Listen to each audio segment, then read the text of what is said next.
Hi hello welcome to జాట్ TV. Ponguleti Srinivasa Reddy వేల కోట్ల దోపిడీపై నిలదీస్తే శాసనసభ నుండి బీఆర్ఎస్ ఎమ్మెల్యేలను, శాసన మండలి నుండి బీఆర్ఎస్ ఎమ్మెల్సీలను సస్పెండ్ చేశారు. అదే పొంగిలేటిని 1000 కోట్ల దోపిడీ సొమ్ముతో కేరళం ఎన్నికల ప్రచారానికి పంపిండు రేవంత్ రెడ్డి అని అన్నారు BRS general secretary RS Praveen Kumar. గత వారం రోజుల్లో తెలంగాణకు దాదాపుగా 900 కోట్ల రూపాయల ఆదాయానికి గండి పెట్టిన పొంగులేటి శ్రీనివాసరెడ్డి గారి క్రషింగ్ కంపెనీల గురించి, క్రషర్ల కంపెనీల గురించి మరి బీఆర్ఎస్ నాయకులు హరీష్ రావు గారు, కేటీఆర్ గారు పోరాటం చేస్తే వీళ్ళు ఏం చేసిండ్రు? బీఆర్ఎస్ ఎమ్మెల్యేలను సస్పెండ్ చేసిండ్రు. నేను అడుగుతున్నా, ఆ 900 కోట్ల రూపాయలతోని మా నిరుద్యోగుల బిడ్డలకు కోచింగ్ సెంటర్లు పెట్టవచ్చు కదా, కోచింగ్ సెంటర్లు పెట్టవచ్చు కదా, వాళ్ళకు నిరుద్యోగ భృతి ఇవ్వచ్చు కదా. ఒక్కొక్క నిరుద్యోగికి 1,00,000 రూపాయలు బాకీ పడ్డారు రేవంత్ రెడ్డి. ఆ పొంగులేటికి ఇచ్చిన డబ్బులన్నీ కూడా తీసుకొచ్చి మా నిరుద్యోగుల బిడ్డలకు ఇస్తే వాళ్ళు కూడా నీ పేరు తలుసుకుంటారు కదా. కానీ నువ్వేం చేసావు? 1000 కోట్ల రూపాయలు వీళ్ళిద్దరికి ఇచ్చి వాళ్ళను కేరళ పంపించినావు. నేను ఇలా పొంగులేటి శ్రీనివాసరెడ్డి ట్వీట్ చూసిన. ఆయన ఎక్కడున్నాయా? బీఆర్ఎస్ ఎమ్మెల్యేలను సస్పెండ్ చేసి అసెంబ్లీ బయట పడేసిండ్రు. కానీ ఈ దోపిడీకి కారకుడైన పొంగులేటి శ్రీనివాసరెడ్డి ఎక్కడ వేయండి తెలుసా మీకు? కేరళ వేయండు. కేరళకు విమానంలో వెయ్యి పటాన్మిట్ట జిల్లాలో కాంగ్రెస్ పార్టీకి ప్రచారం చేస్తున్నాడు. మరి కేరళలో ఏం భాష మాట్లాడతారండి? ఏ భాష మాట్లాడతారు? మలయాళం మాట్లాడతారు. పొంగులేటి శ్రీనివాసరెడ్డికి మలయాళం వస్తుందా? మరి మలయాళం రాని పొంగులేటి శ్రీనివాసరెడ్డి మలయాళంలో ఏం ప్రచారం చేస్తాడు? ప్రచారం చేయడానికి పోయిందనుకుంటున్నారా మీరేమన్నా? ఇక్కడ దోపిడీ చేసిన 1000 కోట్ల రూపాయలు తీసుకుపోయి కేరళలో కాంగ్రెస్ పార్టీ ముందర పెట్టిండ్రు. మన పొట్టలోకి రావాల్సిన డబ్బులు, మన పిల్లల పొట్టలోకి రావాల్సిన డబ్బులు, మన పిల్లల యూనిఫామ్ కు రావాల్సిన డబ్బులు, మన పిల్లల ఫీ రీఎంబర్స్మెంట్ బకాయిలకు ఖర్చు పెట్టాల్సిన డబ్బులన్నీ కూడా తీసుకుపోయి ఈరోజు కాంగ్రెస్ పార్టీ 1000 కోట్ల రూపాయలను కేరళ కాంగ్రెస్ ముందర పెట్టింది. రేవంత్ రెడ్డి ఓపెన్ గా చెప్పిండు, మనం అందరం కూడా కార్యకర్తలు అందరం కలిసి 1000 కోట్లు కూడబెట్టి కాంగ్రెస్ పార్టీకి కేరళలో ఇవ్వలేమా అని చెప్పి ముఖ్యమంత్రి చెప్పిండు.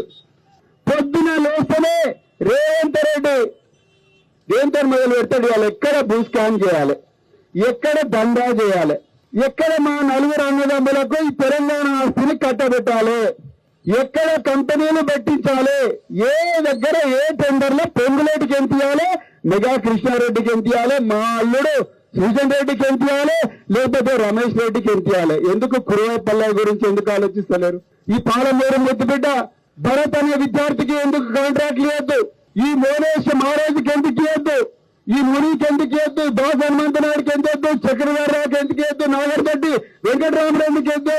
ఇక్కడ ఉండే నిరుద్యోగ బిడ్డలు ఎంతమంది ఉన్నారు? వాళ్ళందరికీ కాంట్రాక్ట్లు ఇస్తే నీ ముళ్ళు ఏం పోతుందో? తెలంగాణ డబ్బులే కదా.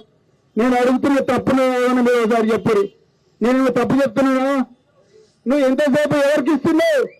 నిన్న నేను చూసినా, మేము పోయినాం. హరీష్ రావు గారు చెప్తే నేను ఎమ్మెల్సీ దాసోజీ శ్రవణ్ గారు పోయినాం. బట్టి నాగులపల్లిలో ఒక్కొక్క ఎకరం 100 కోట్లు ఉంటుంది. ఒక్కొక్క ఎకరం 100 కోట్లు ఉంటుంది. అందులో రేవంత్ రెడ్డి గారు అల్లుడు రమేష్ రెడ్డి గారు 10 ఎకరాలు మైనింగ్ కోసం తీసుకుంటాడు, అంటే స్టోన్ క్రషర్ల కోసం. ఈయన 10 ఎకరాలు అయితే ఆయనకు 17 ఎకరాలు ఇస్తారు. 10 ఎకరాలు అయితే 17 ఎకరాలు ఇస్తారు. మీరు ఎప్పుడైనా అడిగితే ఇస్తారా? ఒక ఇంచు కూడా ఇయ్యరు. ఒక్కొక్క ఎకరం 100 కోట్లు. అక్కడికి పోతే ఇది తెలంగాణ అమెరికానా అనిపిస్తుంది, అట్లుంటది.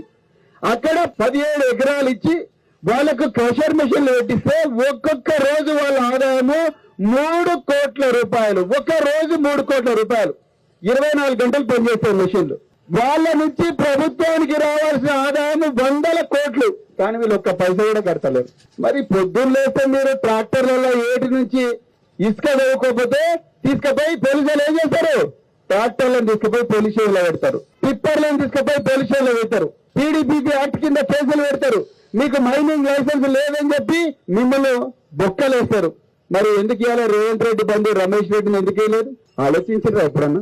మేము ఒక రోజు కొత్వాలగూడ పోయినాం. శంషాబాద్ దగ్గర ఉంటది.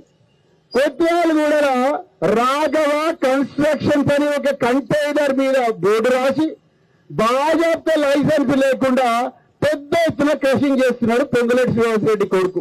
ఆయన పేరు హర్షారెడ్డి సిద్ధార్థరెడ్డి. అక్కడ పోయి మేమందరం కూడా ప్రెస్ మీట్ పెడుతున్నామని తెలిసిన వెంటనే రాత్రికి రాత్రి దొంగల్లాగా వచ్చి రాఘవ కన్స్ట్రక్షన్ బోర్డు చేర్పేసిండ్రు. వీళ్ళు దొంగలు కాకపోతే ఏమవుతారండి?